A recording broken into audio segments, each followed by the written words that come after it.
friends, welcome back to the channel. If you're new here, welcome. My name is Trina, and in today's video I am going to be sharing with you the wrap up that we have for all of the reading that I have done for the month of July.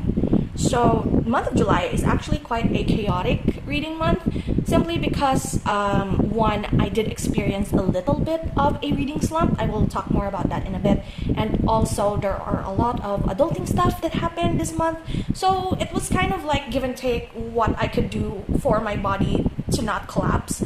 So after doing a lot of like adulting stuff, I decided to sleep, and I couldn't. Even audiobooks I could not do. I just fall asleep immediately. So it really hit my reading time hard this month, but I did manage to like read a bunch after conquering and ending the reading slump, which is fun. I did manage to like film two, I guess, reading vlogs this month, or like last month rather, because today's August 1st, so I'm filming this. So for the month of July, I did manage to like release one Project 6 Star, which was like June to July Project 6 Star situation, and then a Cozy and Chaos reading vlog, which is the last reading vlog that I did for the month of July. And yeah, I guess that is like the only reading that I have done for the month of July.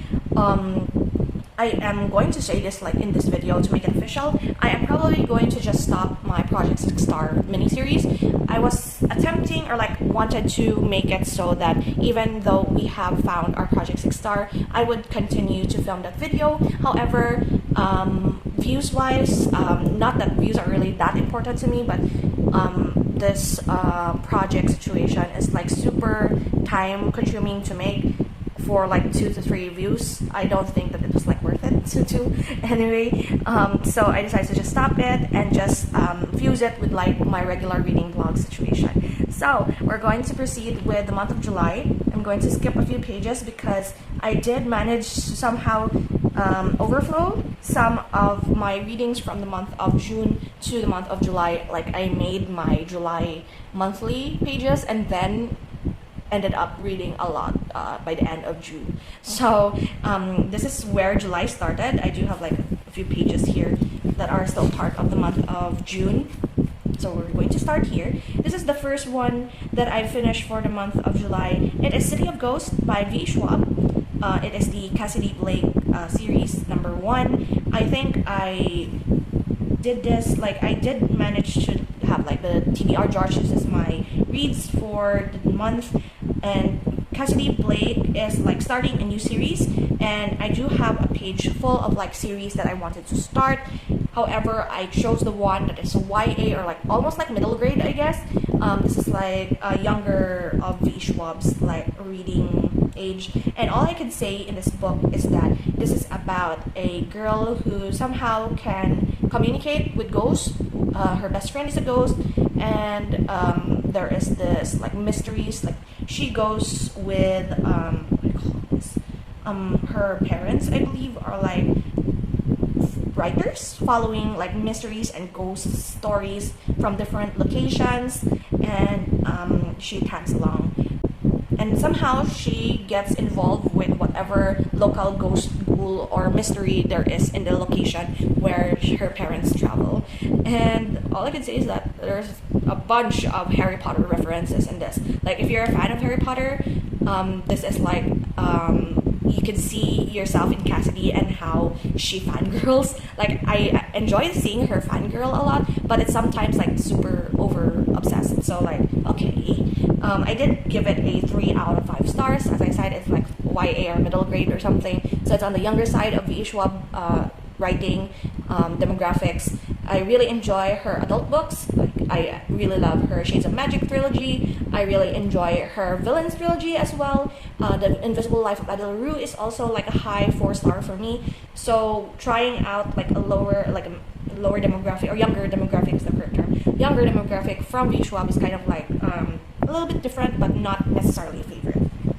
The next we have here is The Knife of Never Letting Go by Patrick Ness. I have heard of this book so many times without knowing what exactly it is about. I kept myself in the dark as much as possible, only to find myself being quite disappointed. I did rate it as a 3. This is part of my Project 6 Star read.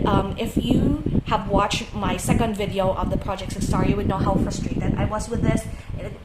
Look at this. It's like June 27th, and I finished it at the 4th of July, which is like super long for something that is supposed to be sort of YA as well. Like it is a coming of age sci-fi dystopian-ish sort of book wherein we have our main character who is going to be like 13 in a matter of months, and it is like his journey to growing up to becoming a man in this world wherein he believes that there is no women left because of a certain disease or a plague that were caused by aliens. And it's like super propaganda, a lot of brainwashing, a lot of guilt tripping, a lot of stuff that society wants you to do, but you have to resist because you know that it is bad. It's like conforming to the majority, even you know that it is like evil or something. So that is like the main like lesson, I guess, for the Knife of Never Letting Go. It's chaotic. It's super chaotic, and I find it a little bit draggy. It's just not for me. It's like a good sort of book, but I guess it's not really for me. I did manage to be annoyed with one of the characters who just won't die. Like, I think that's already a spoiler, but I'm not going to tell you who it is. But, like, it's so annoying. It's so annoying. Next we have here is the reason why I had a reading slump. It's the first book of the Song of Ice and Fire series, a Game of Thrones, super popular, super beloved. I gave it a 3 star, I'm sorry. But it was like, I have already watched the HBO series of this, like the whole thing, up to the disappointing ending. But yeah, I wanted to see how different the books are to the series, like the live action. And I forgot how much I find Sansa in the first season super annoying. Like, I find her more annoying actually in the book compared to the series. I already know like her motives and like her feelings and how she grew up and her character developed throughout the series. So I know that that doesn't, like, her annoying self doesn't last that long. But I still find that it's super draggy. Of course, it's high fantasy. I know what already happened. So I'm like, I probably am not going to continue with the series because I did not enjoy myself listening actually to the audiobook of this first one, and after this I had like the biggest of reading slumps, and it's kind of sad. It's super sad that as such a beloved like series made me slump so hard. So I decided that after a Game of Thrones, I need to like have like a sort of gimmicky sort of challenge for myself in order to pick up a book, because I have started a bunch of books but just not like continued with them. So I made that reading vlog wherein I have a picker wheel, choose how many pages I have to read in a day. And it was quite generous for me. You could I could link it down in the description if you're interested in that and how generous the wheel it was for me. But this is like the number of like the books that I have read for that vlog. So yeah, the first one, this is not actually in order because I have made a mistake with an entry that I have here. But the first one that we have here, page-wise, is 1,000 Pieces of You by Claudia Gray. This is a reread actually for me. Here is the book that I have. I had this way back since like first year in college. I bought this, and I also bought the second book. This is actually, I actually have the second book here because I am going to film another video which is a TBR, and I'm going to have like the second book in the TBR. And if you are like a reader who also collects books and like everything to be aesthetic, you could get my frustration with this. Like, you can see my frustration with like the first and the second book, on how super tall the second book is compared to the first one. And also it's the same Harper Teen. Why? And I did not actually I did not buy rather the third book, because the third book was like this tall. It was like 1,000,000 miles from you or something. It was this tall. It was like super short, and I was like super disappointed in this on how it is like not properly like aligned in the bookshelf. So maybe that's the reason why I did not buy the second or like the third book. So yeah, I'm trying to reread this first book because I have not read the second book yet, even though I think this is 2014. I guess that one is like 2017, I think. Not sure. 2017? I'm checking. 2015. So it's just one year apart, and it's already a different size. So I reread this, and I remembered how much I enjoyed reading this book. It is sci-fi, not time travel, like parallel universe traveling. They are like, the main character is the daughter of scientists who made the Firebird. This is part of the Firebird series. they made this Firebird, which is a device wherein it could transfer your soul to another you in another universe.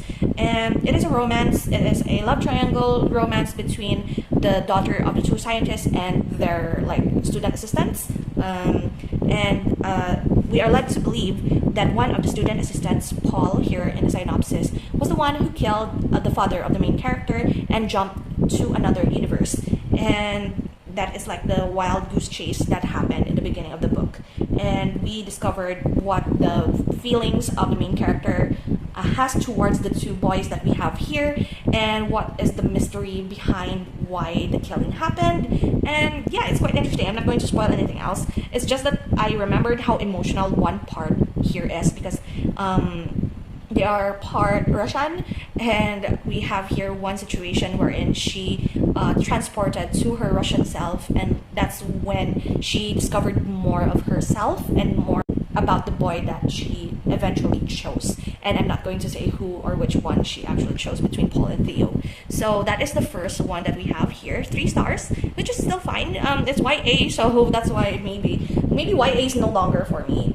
If it's like something that I'm not particularly interested in, mainly like romance. So 3 is a fair assessment in my case. The second one here is All That Lives. It is this one. I have my book here. All That Lives is actually book 12 of 13 of the James Oswald's Inspector McLean series, I guess is what it's called, or Detective McLean series. Did not know that it was book 12 when I bought this. I bought this in secondhand bookstore. I saw it. I saw that it's like drug-related, cultish-related book. I thought it was interesting, so I bought it. And I have read, when I read through this, of course, we know that detective police talks are sometimes super draggy and super boring, super dry. This took me a while to finish because this is my office book and my clinic book. It's like the book that I have assigned that I will only read once I am at the office or waiting at a queue in a government office or in a clinic. So it took me months to finish this. I started this in April 3. It was before I had my LASIK surgery, and 3 months later, that is when I finished this. And I'm glad I finished this because the ending was quite satisfying. That's why I gave this a 3.5 star. It's just that there are a lot of references in this book that have been made in a previous part of the series that I do not understand. That's why it's kind of disappointing that I should have known that this was 12 of 13 in a series. So yeah, I still like it though. I still find it interesting in discovering what or who is behind the killings, and what is the reason why the people have been buried in the same place over and over again after all these years. And yeah, the next one we have here is Someone You Can Build a Nest In by John Wiswell, and this is my only 5-star this month. This is a sapphic romance between a monster, a shapeshifter, and a female human, of course. And it is their discovery, their acceptance about themselves and each other, finding comfort and support among themselves, and also breaking free from trauma that has been put upon both women, and the mystery behind who are hunting this shapeshifter situation. And I just really enjoyed this, even though it's a love story, but it is more of finding that special someone to support you through your traumas and your nightmares. And it's quite cute, actually. It's quite I find it even though it's horror, it's monster body horror and a little bit of gore, it's a witch hunt sort of situation as well. But I don't know, I find it cozy in a way. It's small town, it's sapphic romance, as I've said. It's trying to accept each other despite their differences and finding comfort in each other. And yeah, it's not necessarily that they are physical, but it's super cute. It's super wonderful to see how Shisheshen, the shapeshifter, grew to fall for this female human. And I love it so much. Give it 5 out of 5 stars. And this is the last one that we have here, which is supposed to be the first one that I have finished for my reading vlog. It is The Reappearance of Rachel Price by Holly Jackson. I gave this a 4-star. It is super popular. This is my popular on TikTok and BookTok book, I guess. I chose this because I wanted to read a Holly Jackson book, even though I have not started a Good Girl's Guide to Murder series. I wanted to like try the author first before I commit to a series, and I really like her writing style. So I guess the next month, probably, or maybe September, October, when it's like in a super murder mystery sort of mood, even though I'm always in a murder mystery mood, I could read a Good Girl's Guide to Murder series. And as for the reappearance of Rachel Price, the plot twist, I did not actually see it that much, but it's super, like, I like the plot twist. It's just that the first part was kind of like super hard to get into, but once the reappearance happened, I just ate this book up. It's like, it's so good. Like, the writing is super easy, even though it's like, how long was this? It's 448 pages. Still, I really like this. I do highly recommend it if you haven't like picked it up yet and it's in your TBR. I really enjoyed it, and I am sure that you're going to enjoy it as well. So this is where we are with our July TBR situation that happened with the other video that we had. I picked out Popular Fantasy. I read Powerless, actually these two, Powerless and The Hidden Oracle. I actually read these two in June. I was like super into it, so I decided to just read it, and then I ended up finishing it. So we're not going to talk about these two anymore. I did not read my Filipino author picked, Arsenic and Adobo. I did start it. I started the first chapter. It was like a conversational sort of writing style, which I think I could get into, but I'm not necessarily in the mood for gourmet mystery as of the moment, so I did not pick that up. Game of Thrones is my dragon book pick. The new series is The City of Ghosts, which is the Cassidy Blake series by V. Schwab. I did not put in here, but it's the popular book in BookTube, BookTok, or BookTube, BookTok, or Bookstagram. So the reappearance of Rachel Price, who did that. I was supposed to continue with Iron Gold. I got up to 3 chapters into this. This is the 4th book in the Red Rising saga. I wanted to continue this, but did not get around to it. And then Someone You Can Build a Nest In is like my personal pick for the month. So we have here my breakdown. Read 7 books for the month of July. 2 of them are in audio, 2 of them in physical, and 3 of them are digital or ebooks. My favorite has been Someone You Can Build a Nest In, which is my 5-star of the month, and my least favorite is going to be Game of Thrones. I'm sorry. And here we have my favorite quote, which was of Shushan, one of my favorite quotes, and also this one of my favorite moments from Someone You Can Build a Nest In. If you're reading this is probably a spoiler, but it's still beautiful. For the pages, I actually made a mistake here. I have to deduct 272 pages here because I read this in audio. I should have not included the 272 pages here for my final page count. I did not finish any series this month, and I did not DNF anything this month, which is good. So I'm going to show you an addition that I had here for like the back of my page. I did show this in a Cozy and Chaos episode. I think this one is going before the Cozy and Chaos episode. I forgot booktuber I saw this from, but I got inspiration from her and her beautiful reading journal, and I wanted to do one as well. I changed up a little bit, like I added the audio hours because I listened to a lot of audiobooks, parts of the series, and then my 5-star read. I believe she had more that she's tracking, like how many books she bought, how many are part of her TBR that she read, something like that. But I did this way because this is what I want to track. I only used like marker pens that I have left, and somehow it looks okay. So I have my books read here for all of the months. I have here at the top page count. I already deducted all of the audiobook hours that I have here. So this is purely ebook and physical book. So July, our page count is supposed to be 2,075 pages. Audiobook hours, I have a lot of audiobook hours, but this is like, it's not the lowest, actually March is the lowest with 12 hours. 38 hours and 47 minutes for the month of July. 2 physical, 2 audio, 3 ebooks. 5 of them are parts of the series. When I count parts of the series, I tend to count those that are actually really part of the series. Like if I've read like the whole trilogy, I will count as a 3, not per series, but rather per book in the series, if I'm like clear on that. And then 5-star read, I have 1 because it's Someone You Can Build a Nest In. And that is it for this video. Not necessarily a strong month when it comes to reading, so I'm hoping that I will be able to read more in the month of August. Cross fingers, really cross fingers. And that's it. thank you so much again for hanging out with me today. I hope you found inspiration or added some books in your TBR after watching this. It's only 7 books. But yeah, I hope you enjoy still despite all that. And I will see you in the next one. So until then, guys, take care and bye.